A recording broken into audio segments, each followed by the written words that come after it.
you have to, that's one of the resources, you have to be a teacher to use it. It's not for parents to use with students unless the teachers set up the account. And Oh, I think it has me listed as like a aide or a co-teacher or whatever, and that's why it probably isn't letting me add classes. But I could add books to my books, and so there's 1,300 and some books and you could search by Lexile, so you could just, or by guided reading, which is another way that they classify books, like A, B, C, D. The higher the letter, the higher the reading level of the book. And you could choose one of those two. I think Scholastic is the one that uses the A, B, C, D. Lexile's more generic across all platforms. But so and it used to be called something else. It wasn't called Literacy Pro. And right at the moment, I can't remember what it was last year, but they've kind of redesigned it. And for some reason, they took away my ability to add classes. So we'll get that resolved. I'm sure in the next, she sent it on to Scholastic to see if they could go into my account and open it so I could do that. I can look at all the books. I just can't create a class. well, and I know there's a lot of districts, like you said, in the news, you said something about, since students weren't face to face, that there's a struggle with literacy. And I think I was just reading through some questions or solutions or things from one of the districts we're working with, saying what they think they need, and they need resources that the students and parents can access. And that's perfect right there. The way you said it is, give the link to the child or the parent, send it home in a newsletter, put it on your classroom website, and they can access those resources right there. And I think that's a great thing when the parents can have some control over it. Right. And I mean, there's certainly a whole lot more resources that can be used. Parents can go in and use them. And I think if we can state, some research shows that the more minutes and hours a student reads, the higher it increases their literacy level. And reading to students helps. And so if parents don't have books at home, here's where you can find books that you can use online if you have a device. And even if you have one at work and you don't have Wi-Fi at home, you could download these. These are available for download. Now, these ones from Literacy Pro, I don't think can be downloaded. They all can't be downloaded. That say have different. Can you share your screen and show me some of the stuff? Because I'm actually kind of interested for. Well, that's what I thought. If you could get the boys go, even though they're not in, what grade are they in now? Second year, second level. Yeah. Second. Okay. But again, they're probably reading what a third, fourth, or fifth grader can read. I mean, I know you've talked about what they can do. So let's see here. And you can actually search the reading levels way up to the top of the Lexile. So if you only wanted to search, but I don't think that's that critical. If they're a good reader, that they can't try for a little higher level than what their assigned level is. If it interests them, well, for one thing, you could read it with them. They read a page, you read a page, and all these are the ones just the general, the whole, like I said, if we just did a search for, say, health. I didn't search by any level, genre, or interest or anything, and you've got 27 books that a health teacher could use when they need, if they would ever need to do remote learning, or they want to have students do extra things.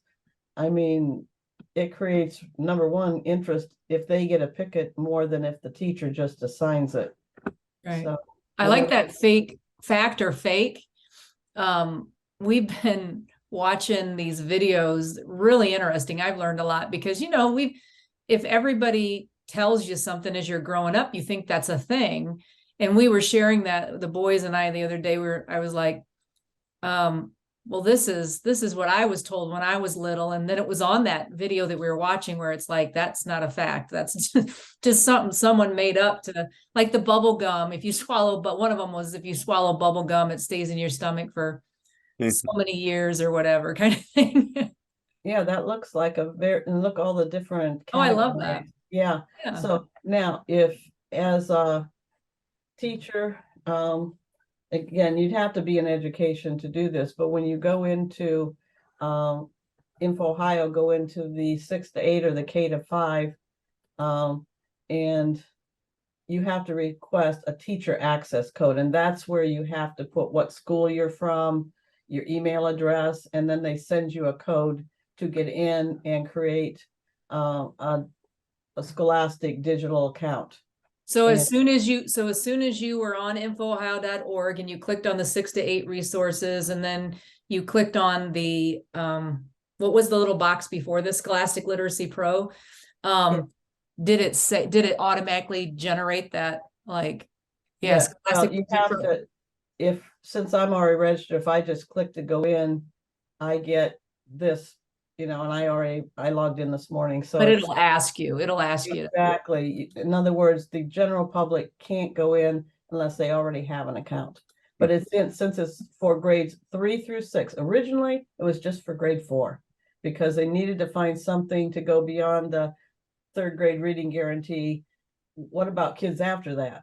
Because BookFlix is supposedly best for kids in pre-K to 3rd grade. So they went, and then with the increase in funding because of the pandemic, money grants and so forth, they were able to extend it and buy this product, the same product, only change names. It's called Scholastic Literacy Pro. Roger, do you remember what it was, the name of it was last year? Well, and that's one of the tricks is like, if you thought that, oh gosh, this great resource that I had, especially from Scholastic, because they've changed several of their products around. If you think that it's not there anymore, it probably is. They just have renamed it. And this is especially true with these literacy tools. But I just want to kick in here also a couple things. Exactly what you guys are saying. The research is incredibly powerful in that find something that the kid is interested in reading in. And if the student is interested in it, they'll read really potentially far above their normal reading level. And that's a good thing. It's challenging them. It's giving them a more advanced vocabulary. And it just continues to build and build. So, a resource like this that has just so many different topics, far more than most school libraries are going to have available, or most public libraries, and incredibly convenient. Yeah, it's online. It's here. You get it. A great opportunity to allow kids to read. And again, the research, it really doesn't matter what you read. It's that they are reading. So and I don't recall what the old version was called, but contact us. If you say, gee, I was looking for, the Scholastic story or whatever it might be, I just give can't it a call. It's probably still there, just a new name. What I'm going to have to do is just go through some of my old files because I know I have it somewhere.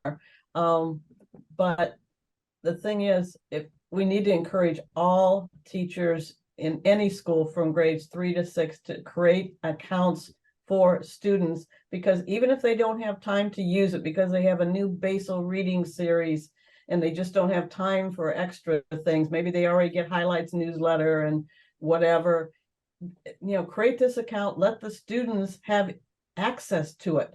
It says there's 2,800 titles total, and I believe that, there's just a tremendous amount of books at all different levels between grades 3 to 6, and you can limit it what each student can look at, and they can choose their own books and put it in their own, or the teacher can create groups of students, the different levels, and put books. But I wouldn't limit it to whatever, like you said, even if a student's reading at a supposed 3rd grade reading level, if they have a book that is at the 6th grade reading level, Lexile level, or guided reading level, they're going to be interested in it. And they may not know every word, but all these can be read aloud to the students, so they can turn that on.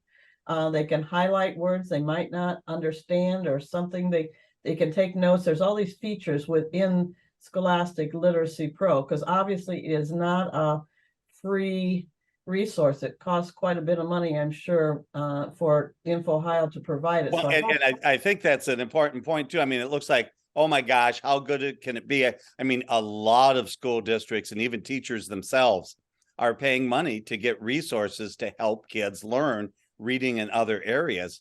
Well, I mean, this is a resource that for most people, it's something you'd have to pay for. I was just looking up if a parent were to buy this complete set of reading resources, it would be around $150. They have monthly subscriptions or just, but you get it all completely free. The state of Ohio, bless the legislature for allowing InfoOhio money to buy these reading resources, because the state recognizes not everybody can afford these things. So let's make sure every single child in the entire state and every teacher can have these. So yeah, if you were to buy these as an individual student or an individual family, this resource would easily cost $100 or more per year. And you get access to the entire thing for free through InfoOhio and the funding provided by InfoOhio from the legislators.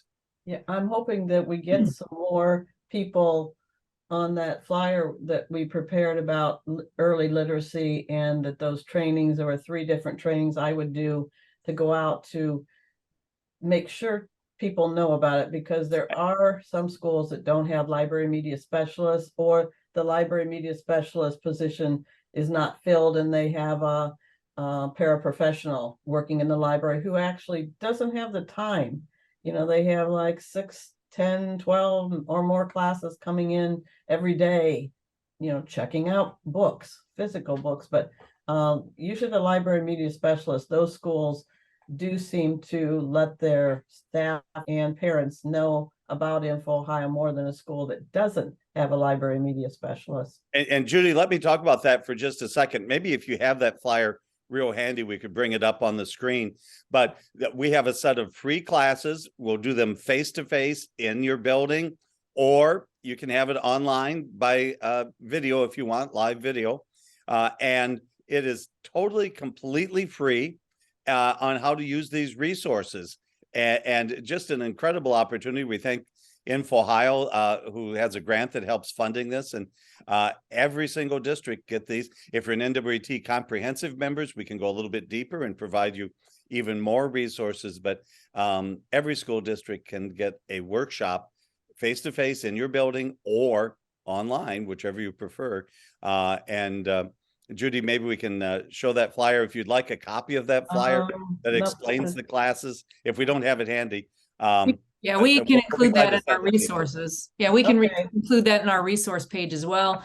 But I think based on my interaction out at districts, you know, there's some people, it's black and white. They either know InfoOhio and use it like crazy, or they've never heard of InfoOhio. And I struggle with that, because I'm like, it's such a wonderful resource that should be utilized in schools. And the one district that I was out at, and Judy helped instantly. So like, good thing that I said, I know someone that, you know, Judy works for us and she can tell you all the answers to that. But they were getting login screens when they would click on the InfoOhio link. And then I text Judy quick, and Judy said, oh, they're clicking on the wrong link. This is the link they should be clicking on.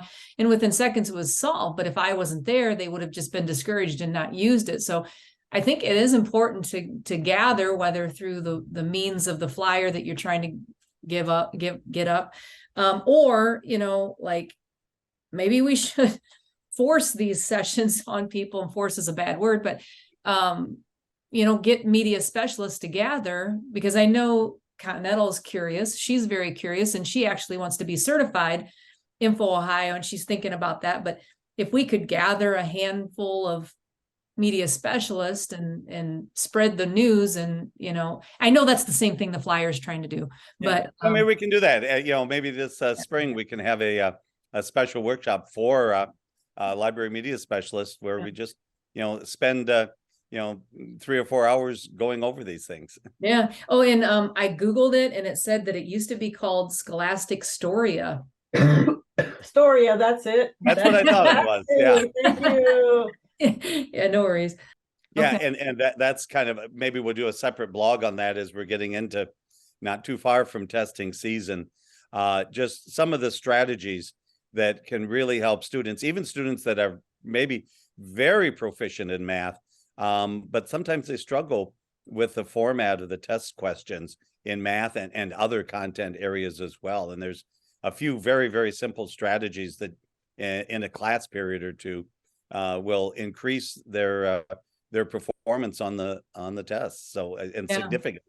Yeah. So that, I mean, that's a great point. And I think it's important that maybe we do a vlog on that next time about how to prepare for the online testing resources that'll help you. And I know that the research is out there that you have to be practicing on the device that you're going to take the test on. That raises your, your score of being more, more points on the positive side there. So, but yeah, this is kind of a spoiler alert. Simple things like making sure students answer every question, because a lot of kids will skip a question and never go back to it. So there's some really simple strategies that don't involve learning more math, though that of course is always helpful, but just things that kids need to know. And they're going to be taking online tests for the rest of their life. Love them or hate them, those tests are there. And so we'll share some strategies on how to help your kids do better in online testing. Well, that's great. So we'll have this, excuse me. Yeah, thanks, Judy. It may not be I'll get the latest version. I know Deb came up with a version. I think she changed the icon for the Ignite, the Flame Award, but this was a next to last version, I think. Okay. Well, we can make that available to them on the website, the resource website that you see on the webpage right now, or on the video right now. And as always, you can reach out to us at the contact information that'll be at the end of this video. But we're more than happy to come out and personalize and individualize everything that you have for your technology integration needs out at your district. So Judy, wonderful information. I'm going to dig through it for personal reasons, but also I'm going to start saying more about it out in districts and connecting them to you, because I think it's important that we get these resources. It's over and over again. And the one initiative, we're doing some really great things.